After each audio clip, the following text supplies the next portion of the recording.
Hello नमस्कार, मैं आस्था शर्मा स्वागत करती हूँ आप सभी का गार्गी न्यूज इंडिया में। तो आइए आज की कुछ खबरों के बारे में जानते हैं। बीजेपी लेड एनडीए के कैंडिडेट सीपी राधाकृष्णन इंडिया के 15th वाइस प्रेसिडेंट इलेक्ट हुए, जिन्होंने जॉइंट ऑपोजिशन के कैंडिडेट और फॉर्मर सुप्रीम कोर्ट जज बी सुदर्शन रेड्डी को हराया।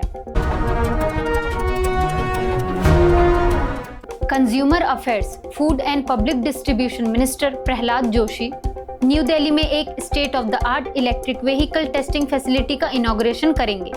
ये facility EV battery manufacturers, specially eastern India के लिए रिलायबल और इंटरनेशनली रिकॉग्नाइज्ड टेस्टिंग और सर्टिफिकेशन प्रोवाइड करेगी। अरुणाचल प्रदेश के चीफ मिनिस्टर पेमा खांडू ने जीरो में हुई कैबिनेट आपके द्वार की 3rd सेशन के दौरान कई इंपॉर्टेंट पॉलिसी और लेजिस्लेटिव प्रपोजल्स प्रेजेंट किए, जिसमें फोकस था इंस्टीट्यूशनल स्ट्रेंथनिंग, कल्चरल प्रमोशन और एडमिनिस्ट्रेटिव रिफॉर्म्स पर। चीफ मिनिस्टर योगी आदित्यनाथ ने दिए ऑर्डर्स। यूपी की सभी यूनिवर्सिटीज और डिग्री कॉलेजेस के रिकॉग्निशन और एडमिशंस की होगी प्रोब। हायर एजुकेशन में कंप्लीट ट्रांसपेरेंसी और अकाउंटेबिलिटी एंश्योर करने के लिए ऑफिशियल्स को डायरेक्शन दिया गया। हर डिवीजन में एक स्पेशल इन्वेस्टिगेशन टीम बनेगी जो 15 दिन के अंदर प्रोब कंप्लीट करेगी।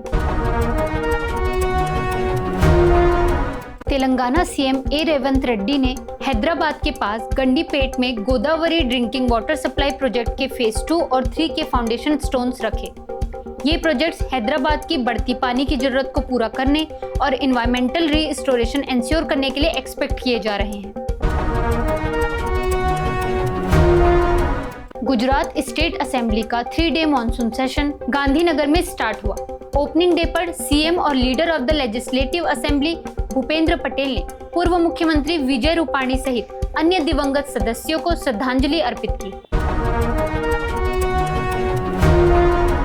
Union education minister Dharmendra Pradhan ने न्यू दिल्ली में वर्चुअली एड्रेस की गई इंटरनेशनल लिटरेसी डे सेलिब्रेशंस के दौरान इंडिया की प्रोग्रेस और यूनिवर्सल लिटरेसी के विजन को हाईलाइट करते हुए उन्होंने कहा कि इंडिया की लिटरेसी रेट 2011 के 74% से बढ़कर 2023-24 में लगभग 81% हो गई है।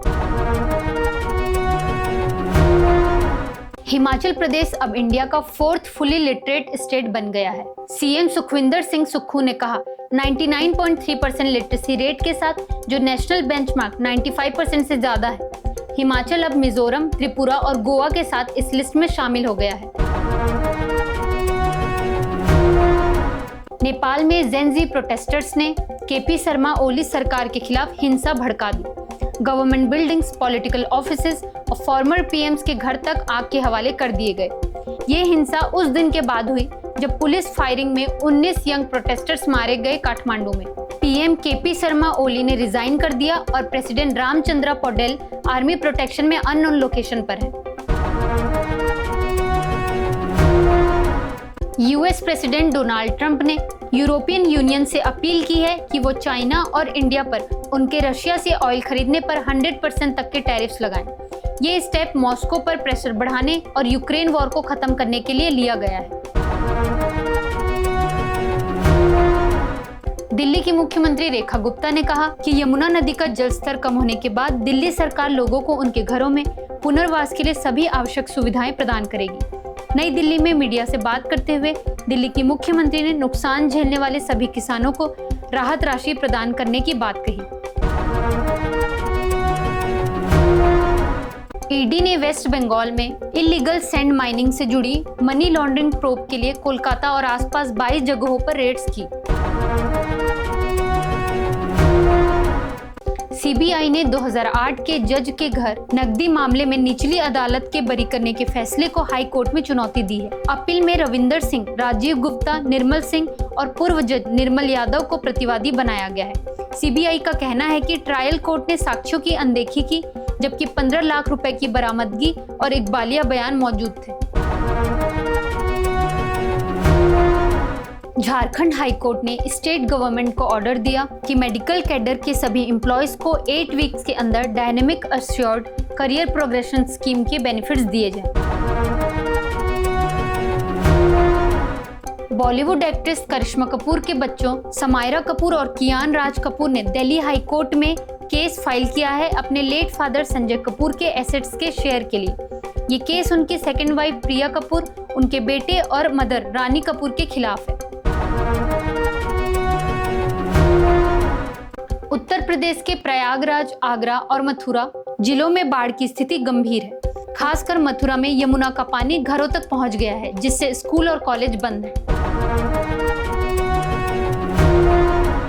हनुमान मूवी एक्टर तेजा सज्जा की upcoming scientific action film Mirai 12 सितंबर को रिलीज हो रही है। ट्रेलर ने पहले ही बज़ बना दिया है और मेकर्स ने बोला है कि फिल्म में 2 बड़े सरप्राइजेस सिर्फ बिग स्क्रीन पर ही बताए जाएंगे।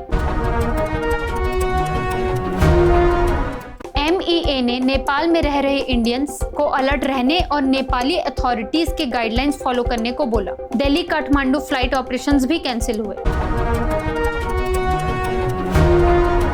External affair minister doctor S Jaishankar ने 3rd global south young diplomats forum के पार्टिसिपेंट से इंटरेक्ट किया।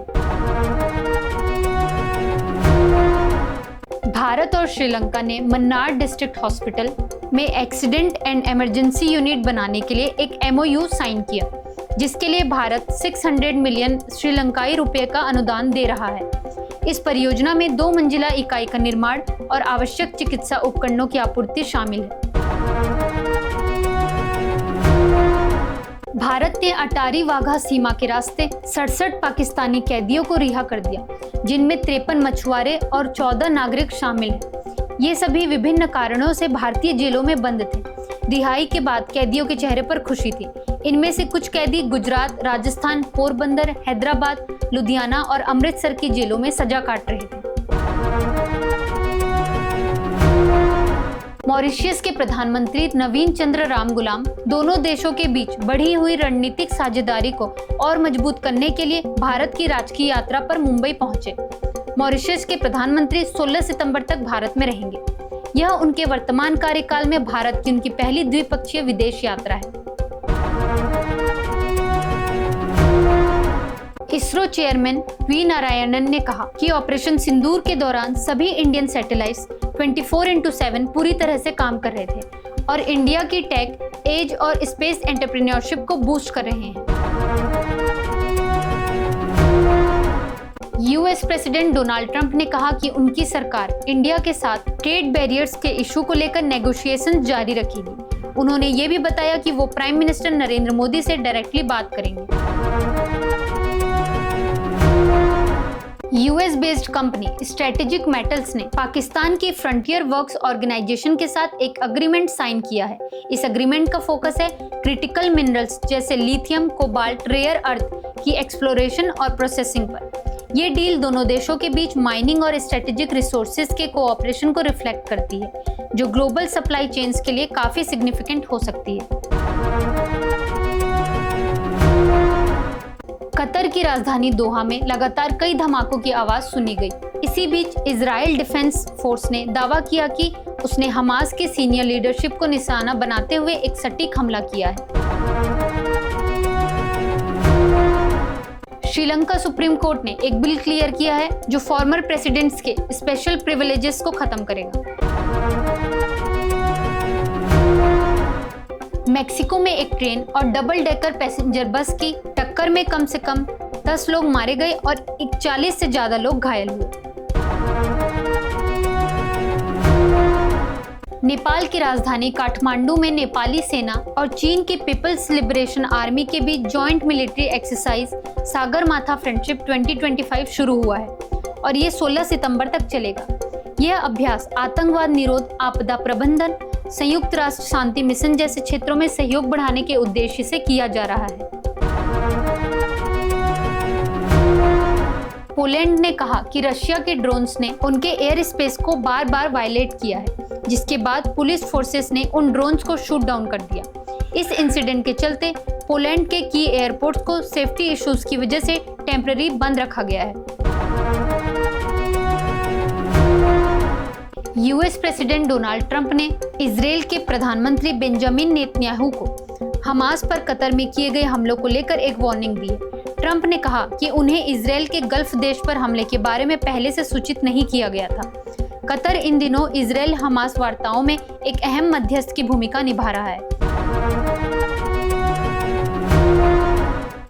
Civil and sessions court hall 64 में हाई ड्रामा देखा गया जब एक्टर दर्शन, जो रेणुका स्वामी मर्डर केस के की अक्यूज हैं, वीडियो कॉन्फ्रेंस के थ्रू कोर्ट में आए। उन्होंने क्लेम किया कि उनकी हेल्थ कंडीशन खराब हो रही है क्योंकि जेल के लिविंग कंडीशंस अनबियरेबल हैं।